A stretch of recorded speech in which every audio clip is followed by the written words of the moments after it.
ডিমের অমলেটের ঝোল বানানোর জন্য ফার্স্টে আমরা ডিমগুলোকে ফাটিয়ে নিলাম। একটু নুন দিলাম, ফাটিয়ে নেওয়া হচ্ছে। এটা গরম হয়ে গেলে তার মধ্যে তেল দিয়ে নিচ্ছে। তেলটা গরম হয়ে যাওয়ার পর এর মধ্যে ফ্যাটানো ডিমটা দিয়ে নেওয়া হলো, দিয়ে এটাকে অমলেট বানানো হবে। অমলেটটা হয়ে গেছে, এবার এটা নামিয়ে নিচ্ছে। আমাদের একটা অমলেট রেডি। এখন আরেকটা দিয়ে দেওয়া হচ্ছে তেলের মধ্যে। আমাদের ডিমের অমলেটগুলো রেডি হয়ে গেছে। এবার আমি পেঁয়াজটা ভাজবো। ভাজার জন্য একটু তেল দিলাম, একটু গোটা জিরে দিলাম। গোটা জিরেটা গরম হয়নি,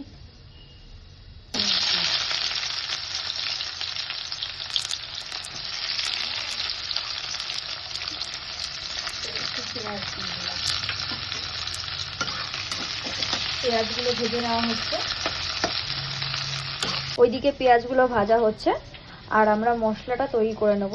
এখানে মিক্সিতে কিছুটা টমেটো, আদা, রসুন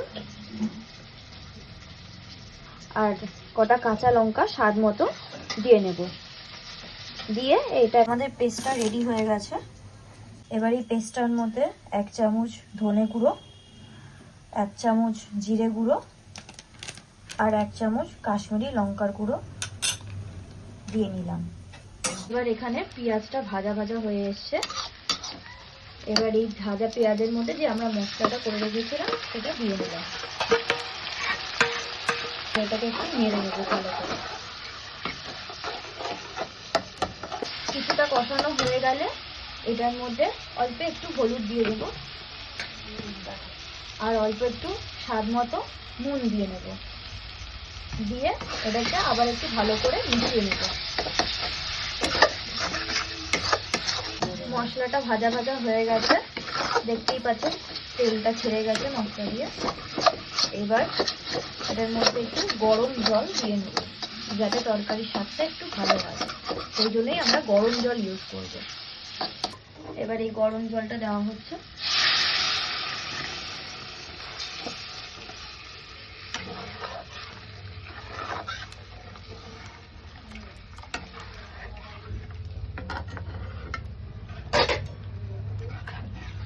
এটা এবার ফুটে গেছে। এবার এর মধ্যে ডিমের অমলেটগুলো একে একে ছেড়ে দেবো।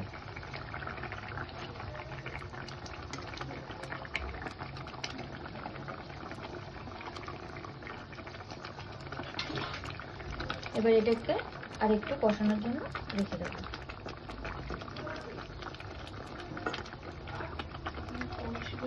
ডিমের অমলেটের ভিতরে মশলাগুলো একটু ঢুকে যাক।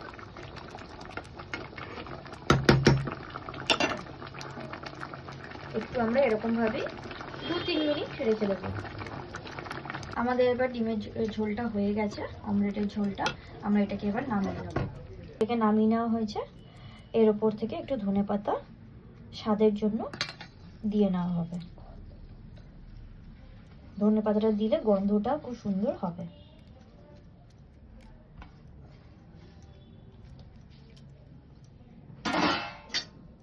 আমাদের রান্নাটা এখন কমপ্লিট হয়ে গেছে। যদি আপনাদের দেখে ভালো লাগে তাহলে চ্যানেলটাতে একটা সাবস্ক্রাইব করে দেবেন আর ভিডিওটাতে একটা লাইক করে দেবেন।